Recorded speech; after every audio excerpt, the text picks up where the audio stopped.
Hey Jabbers, we are back with another episode. And today, Gabby and I wanted to talk about how both of us have realized that we are type B wedding planners. I think this is something we probably have always known, but it was sort of, for me anyway, something that came to light recently of like, oh yeah, I'm a type B planner, not type A. And I've been sort of using that to my advantage and like marketing website and just leaning into that's who I am as a person. And Gabby also we like realized this at the same time and then we started talking about it. And so we wanted to dive into that a little bit more about what being a type B planner is and how it's different from type A and how it doesn't mean it's a bad thing either way, whatever you are, type A or type B, but we just wanted to talk about what that looks like for us in business and life and how we operate on a wedding day. Yeah, I think it's so funny that we both we messaged each other how I had seen a reel and it made me realize that I had listened to a marketing episode and I was like, "Oh my God, I'm a type B." And then you're simultaneously updating your website being like, "Wait, I just had this epiphany the same time. I'm updating all of my branding to signify that." And I think like you said, Carrie, we've known this, but at least personally, I've been really afraid to admit it publicly because Mm. there's some weird stigma around being type B in the wedding industry. And I'm curious if you feel that way or if you're like, no, I just genuinely didn't even think about it. But I just feel like planners are quote unquote supposed to be type A. Yeah. I guess I never overthought it, but I think I wanted people to not be like, "Oh, well, she's so relaxed that she doesn't pay attention to the details and things like that." Because I've always known that about myself that I'm a very like calm, relaxed person. But I don't think I've ever put it into words before. And so, because I've had people that have worked with me before be like, I've worked with other planners who are very type A and they haven't been great experiences because they're like, they are so high strung and stressed out on the day of that it like bled into everybody else on the team, which then in turn makes everybody else stressed out because they're like, well, if the person leading this day is stressed out, now I'm stressed out. And I was like, that's just never been me. Yes. And okay. And I think we have to start by saying there's no right or wrong when it comes to type A or type B. Yeah. Like you can be a strong planner, whether you're type A or type B. And I think it's actually kind of BS that we're separating it only into two categories because there's so much in between. But for the sake of this episode, let's just talk about the two. And what I've personally realized on how as a type B planner, exactly what you said. We're very calm.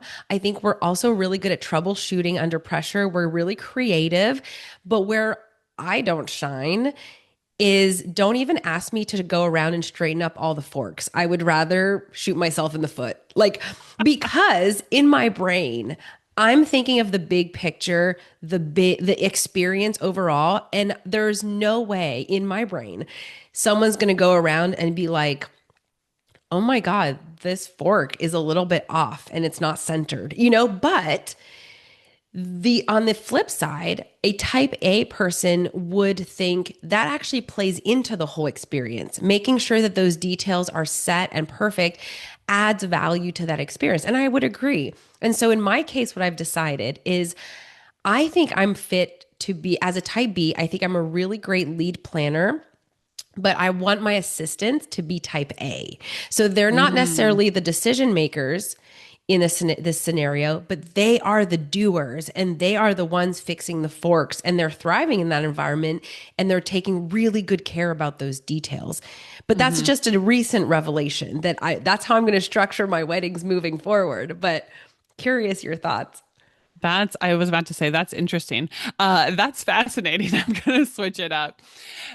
So that's funny because I am a person that wants to straighten the forks, But I think that's mostly because when I get a detail photo back and the forks are messed up or the menu's crooked, and that's like the detail photo that I want to post. But then I feel like I'm going to get backlash on Instagram because people are like, how could you ever do a setting, a place setting like Fair. that? And I have posted stuff before, even though I kind of cringe a little bit. But I also agree with you. I don't think it's making the experience for the guest. Like, I don't want the tables to look like not put together, but I understand if it's like the fork isn't super perfectly aligned, like that's not going to make or break things. I think for me, it's more internal of I want a good photo. So maybe I should just do like a table that the photographer is shooting instead. But Well, I okay, have this never is a thought about my team being different, like type B, type A compared to me. well, okay, I have two things. First, I want to talk about the photo for a second, the detail photo. Um, do you think, and photographers, I want to know if this is appropriate. If, let's say, because I don't want to put blame on the planner should straighten the fork or the photographer should straighten the fork. Let's say that point is moot. But let's say you get a photo back and things are a little crooked, but it's a really great angle and you want to post that one. Is it appropriate to put it through an AI editor and just say, straighten the fork? And let's say it doesn't change anything else. Would that be appropriate? Please discuss in the comments of this episode. I really, really, I need to know. And if it's not, fine. I guess, Carrie, you're also a photographer. So, like, what would you Yeah. think? I feel like photographers will have some backlash I about know. that. But I guess my thing also is like if I put it in AI, is it going to throw in someone's random face? You know how we like always put in a photo and we're like, what Right. happened? Um, I hear you though. I feel like if it changes nothing else in the photo, but Just curious. But yeah. otherwise, please straighten the fork, Or somebody. yeah, like if you're taking the picture, just lean in and straighten the fork or the menu, make sure it's aligned. Okay, but wait, maybe they're a type B photographer and Mm. the detail part is not where they excel, but perhaps all of the other photos are like super emotional and they're calm. Like I guess this could go for any type of vendor. Maybe they think it's part of the creative process that it's a little altered. It's not perfectly curated. Yeah, that's a good possibility. Like, listen, guys, we're just new at discovering this about ourselves and speaking about it, so hmm anything's possible. Um, But I also yeah, think with type B planners, you posted a video, a reel recently, but it's like type B does not mean that we're unprofessional or that we're disorganized or that we don't pay attention to the details. We definitely do. I just think we approach it in like a more calm manner. I yeah, don't know. How would you yeah. describe? Because like we're very on top of things, and would say I'm still very rigid's probably not the right word about a timeline, but I'm very much focused on keeping it on track, staying professional throughout the day, but I'm also not running around like a chicken with my head cut off and like making everyone else around me stressed because I know that my energy bleeds into all the vendors, the wedding guests, the wedding party, whatever. If I'm like calm and Yes. not just like freaking out about everything or like we're running behind, stuff like that. Yes. And I think we don't micromanage is another big thing. And I'm not saying every type A micromanages, but there's perhaps something about control where they really want to be in the driver's seat and they, for their own brain, perhaps need to do more check-ins with vendors and confirm, triple check things. Whereas we it almost could be sometimes to a detriment because this has happened with my team is I let them go and run Mm, with it, but sometimes it's not done how I wish it had been done. But that's on me because I didn't explain it properly. So there's like pros and cons to each truly. Hmm. But yeah, I think you're right. It doesn't mean we're unprofessional. It doesn't mean we come in messy or like, yeah, disorganized. Our minds are perhaps not as organized as a type A, and we maybe do need a little more help with like tools and templates and calendars and stuff. Like that's what we need to work on. Whereas a type A probably needs to trust, delegate, release, you know? So there's Yeah. like give and take to each. Yeah. Pause 1 second. I'll be Okay. right back. Oh, the banana bread. Yeah. I think I can pause this.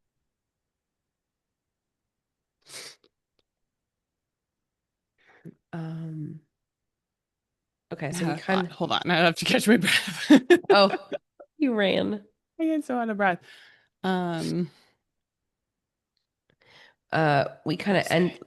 number 3 and 4 is kind of where we're at, like Okay. where it helps us, where it bites us in the butt. And I Yeah. had just shared kind of our systems is maybe where Oh, we yeah. Okay. lack. I mean, I would also say that I think staying calm when vendors spiral. I've had assistants of mine, like in situations where you're like, okay, this is a problem, something's happening. And they're like, you're so calm. And like they're kind of freaking out. And I guess I've never realized it, but I'm just like, internally, there might be a part of me that's like freaking out about it. But I know that as like an external thing isn't going to help. So I try to stay calm and like have conversations with vendors to be like, how are we going to solve this problem? Um, because I also think your clients feel that. Like if you as the planner are stressed out, they're reading into that and being like, "Oh my God, like what's happening?" And so I think it's just always been my nature to be like, what happens, happens. I think like nothing ever is like I mean, we've all had big emergencies on a wedding day, right? But I think most wedding days, I'm like, look, whatever happens, happens. Like we'll deal with it when it comes up. But I also go into wedding days feeling very prepared. Like I've done all the work to set us up for success. So maybe that's why most of my wedding days are like fairly calm. Well, and it sounds like you go into it knowing that nothing is going to be unfixable in the sense that like whereas maybe a type A person needs to have like plan A, B, C, D, or E. And if it's not on one of those plans, they can't comprehend how they're going to go about it.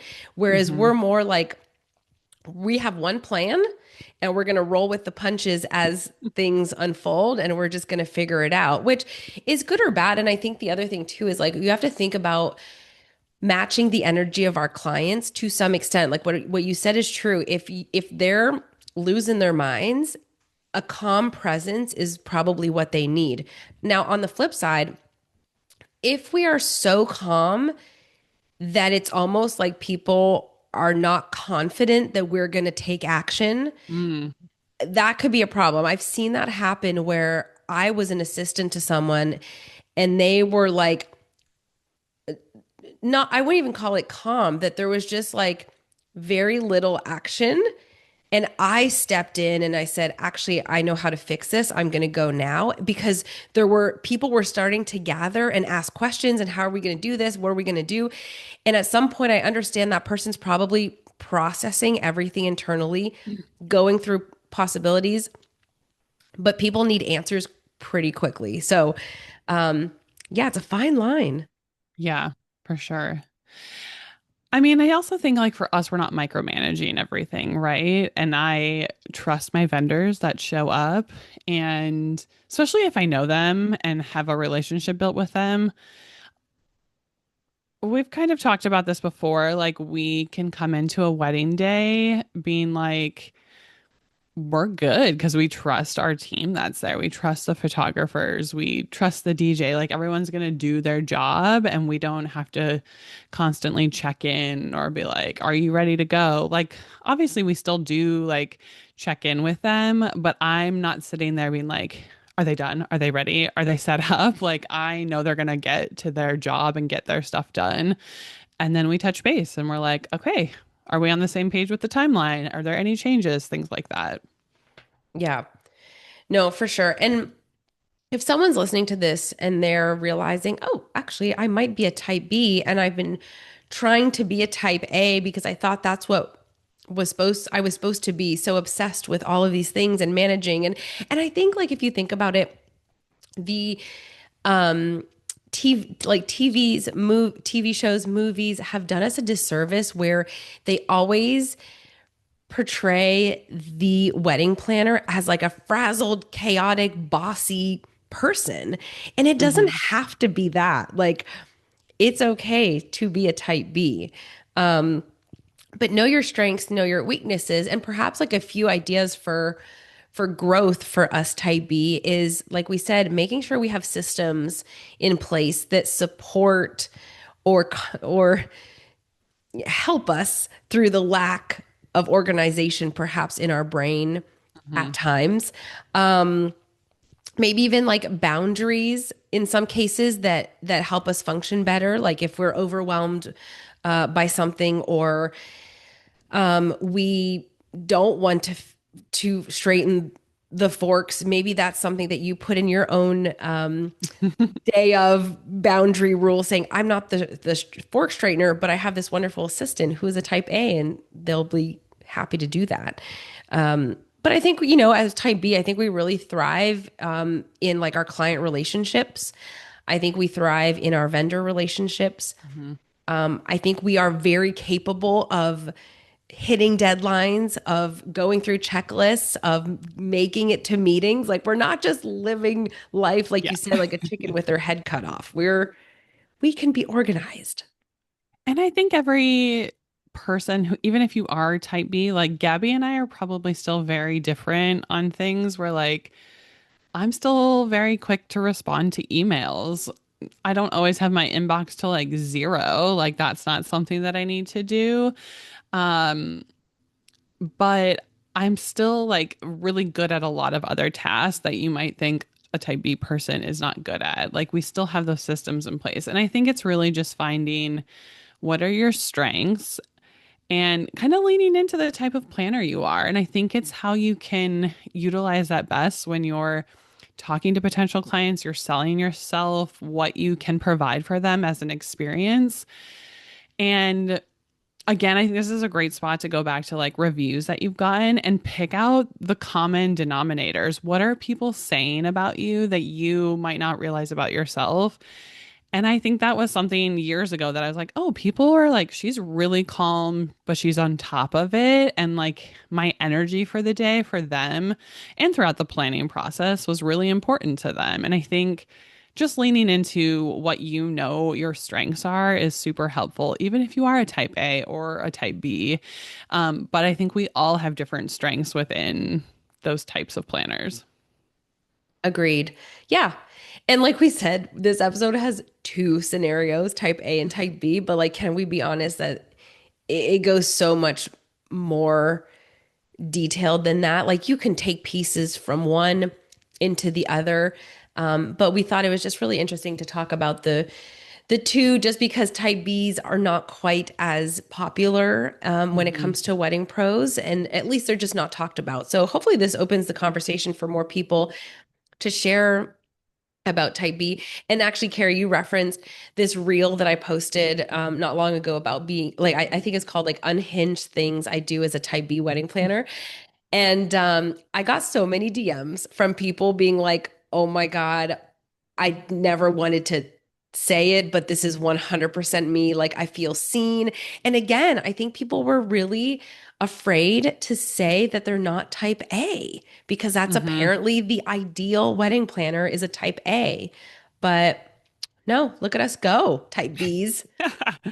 I mean, I've even had clients that are definitely a type A, and I think I clash with them a little bit Same. because it's really like they're more on top of it than I am, but they're kind of like, They're annoying about it. yeah. And it's like, it's almost overwhelming and stressful for me because I feel like I'm not performing at a level that's acceptable to them.